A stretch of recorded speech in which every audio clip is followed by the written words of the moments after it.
Brain rebooting के सफर में ऐसे कई लोग सामने आए जिन्होंने पूरी दुनिया के साथ अपनी रिकवरी के कई किस्से और टिप्स शेयर किए हैं।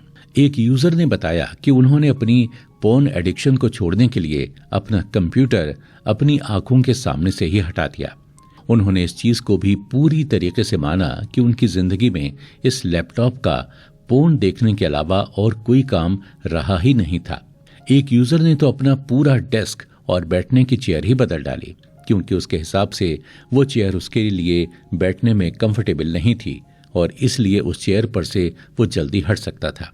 अगर आप चाहें तो पोर्न ब्लॉकर या एड ब्लॉकर का भी इस्तेमाल कर सकते हैं। ये एक तरह से इंटरनेट की स्पीड बम्प्स के जैसा है। अगर आपने सेल्फ कंट्रोल करना शुरू किया ही है तो पोर्न ब्लॉकर आपकी काफी मदद कर सकता है। कई फ्री पोर्न ब्लॉकर साइट्स भी आपको आराम से मिल जाएंगी। पोर्न ब्लॉकर इस्तेमाल करने से पहले ये बात ध्यान में रखना बहुत जरूरी है कि अगर आप एक वीडियो गेमर हैं तो इसका इस्तेमाल थोड़ा रिस्की हो सकता है। ऐसा देखा गया है कि जो लोग वीडियो गेम से एडिक्टेड होते हैं वो इस पोर्न ब्लॉकर को भी गेम के एक ऑब्स्टिकल की तरह ही इस्तेमाल करने लगते हैं अपने रिवॉर्ड को पाने के लिए। अगर ऐसा आपके साथ होता है तो पोर्न ब्लॉकर को डिलीट कर दीजिए और दूसरे अप्रोचेस को देखिए। इन सभी रिस्क के बावजूद भी कई लोगों ने एड ब्लॉकर को अपने एडिक्शन को छुड़ाने के लिए काफी हेल्पफुल माना है। आजकल ऐसे कई ऑनलाइन फोरम्स भी मौजूद हैं जो आपके डेली प्रोग्रेस को ऑटोमेटिकली रिकॉर्ड करते जाते हैं। कई लोगों को ये देखने में काफी सेटिस्फाइंग लगता है कि उन्होंने अपने आप में कितना सुधार लाए हैं, लेकिन इसके कुछ नुकसान भी हैं। कई बार देखा गया है कि जब लोगों का रिकॉर्ड अच्छा रिजल्ट दिखाने लगता है तो वो फिर से पोर्न देखने के लिए तैयार हो जाते हैं, क्योंकि उन्हें लगता है कि वो अपने ऊपर एक अच्छा कंट्रोल ला पाए हैं। अगर आपके साथ ऐसा होता है तो आप पोर्न को देखने से पहले एक बार अपना रिकॉर्ड चार्ट अच्छी तरह से देख लीजिए और समझने की कोशिश कीजिए कि आपने इतने दिनों तक पोर्न न देखकर क्या अचीव किया है, क्योंकि दिनों की गिनती से ज्यादा जरूरी ये जानना है कि आपका दिमाग बैलेंस में आया है या नहीं। दिमाग सिर्फ कुछ शेड्यूल्स या दिनों के भरोसे बैलेंस में नहीं आता है। इसे तो रिबूट होने में कभी कभी काफी वक्त लग जाता है। दिमाग को बैलेंस में लाने के लिए और भी कई तरीकों की मदद ली जा सकती है, जैसे एक्सरसाइज करना, लोगों के साथ सोशलाइज होना, नेचर में अपना समय बिताना, मेडिटेशन करना आदि। अपने लिए हर दिन छोटे छोटे गोल्स सेट करने से आपके अंदर रिवॉर्ड्स का सेंस तैयार होता जाएगा और आप अपने बड़े गोल की ओर हर दिन आगे बढ़ते जाएंगे। इस चीज से बाहर निकलने का एक और सबसे अच्छा तरीका है लोगों का सपोर्ट लेना। कोशिश कीजिए ऑनलाइन प्लेटफॉर्म ज्वाइन करने की जहां लोग पोर्न छोड़ने के लिए आपको इंस्पायर कर सकें, आपको अच्छा फील करवा सकें, आपको सपोर्ट कर सकें और आपको कई तरह की टिप्स भी दे सकें। नोफैप और रिबूट नेशन ऐसी ही कुछ ऑनलाइन फोरम हैं, पर इन फोरम्स में भी कुछ कमियां हैं, जहां कई लोग इस बात से एग्री करेंगे कि ऑनलाइन फोरम आपके पोर्न एडिक्शन को पूरी तरह से खत्म कर सकता है। वहीं ये आपको असली जिंदगी से भी काफी दूर कर सकता है, क्योंकि ये सारी एक्टिविटीज ऑनलाइन होती रहती हैं और इनमें किसी तरह का ह्यूमन टच नहीं होता है। इसलिए ऑनलाइन फोरम्स का इस्तेमाल तभी करना चाहिए जब आपको लगे कि आपको मोटिवेशन की जरूरत है। एक अच्छा थेरेपिस्ट जो सेक्सुअल प्रॉब्लम या पोर्न रिलेटेड प्रॉब्लम्स के बारे में अच्छे से समझता है, आपकी काफी मदद कर सकता है।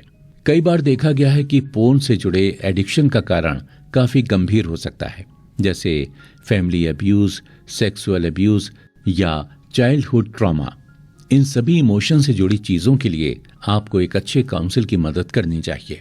इन सब के बावजूद अगर आपको लगता है कि आपको ऑब्सेसिव कंपल्सिव डिसऑर्डर यानी ओसीडी है, तब आपको डॉक्टर के मेडिकेशन की जरूरत पड़ेगी ताकि आपको पोर्न छोड़ने को लेकर जो एंजाइटी है उससे बच सकें। दोस्तों, एक बहुत पुरानी कहावत है कि अगर आपको कभी कोई सिचुएशन समझ में नहीं आ रही है तो उस वक्त आपको अपनी फीलिंग्स के बारे में लिखना चाहिए। इंसान की जिंदगी में हमेशा अच्छे वक्त और बुरे वक्त आते रहते हैं। बुरे वक्त में ब्रेन का काम ही होता है हमें हमारी सारी गलतियों को गिनाना। इन्हीं सब मुश्किल के दिनों में भी खुद को मोटिवेटेड रखने के लिए आपको हर दिन जर्नल लिखना चाहिए। हर दिन जब आप अपनी छोटी छोटी अचीवमेंट्स के बारे में लिखेंगे तो मुश्किल के समय में जब आप डायरी खोलकर उसे पढ़ेंगे तो आपको मोटिवेशन मिलेगा। ऐसे कई ऑनलाइन फोरम्स मौजूद हैं जो फ्री जर्नल्स भी प्रोवाइड करते हैं। अगर आप चाहते हैं कि आपकी जर्नल कोई ना पढ़े तो आप उसमें पासवर्ड भी लगाकर रख सकते हैं। ये बहुत अच्छा तरीका होता है खुद के साथ एक अच्छा रिश्ता बनाने का। अपने दिमाग को रिबूट करने का एक और ऐसा ही मजेदार तरीका है और वो है एक्सरसाइज करना। कभी कभी तो ऐसा लगता है कि एक्सरसाइज दुनिया की हर प्रॉब्लम का समाधान बन सकती है, पर इसके फायदे भी कम नहीं हैं। एक्सरसाइज आपको एडजस्ट से डिस्ट्रैक्टेड रखता है। ये आपके अंदर सेल्फ कॉन्फिडेंस और फिटनेस प्रमोट करता है।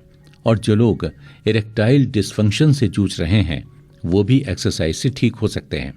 एक्सरसाइज एक बहुत अच्छा मूड रेगुलेटर है। साइंटिस्टों ने यह भी देखा है कि रेगुलर एक्सरसाइज करने से यह आपके अंदर डोपामिन कंसंट्रेशन को बढ़ाता है और एडिक्शन को कम करता है।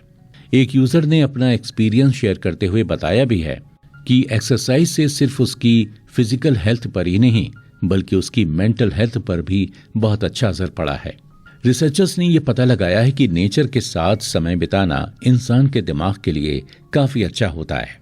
ये दिमाग के अंदर क्रिएटिविटी बूस्ट करता है और इंसान को प्रॉब्लम सॉल्व करने की ताकत भी देता है। रोज मेडिटेशन करने के बेनिफिट्स के बारे में तो आज के समय में सारी दुनिया को पता है, पर मेडिटेशन उन लोगों के लिए काफी आरामदायक हो सकता है जो आए दिन अपने आप को स्ट्रेस की सिचुएशन में पाते हैं। वैज्ञानिकों ने पता लगाया है कि ये किसी भी इंसान को रैशनली सोचने के लिए और अपने आप को कंट्रोल में रखने के लिए काफी मदद कर सकता है।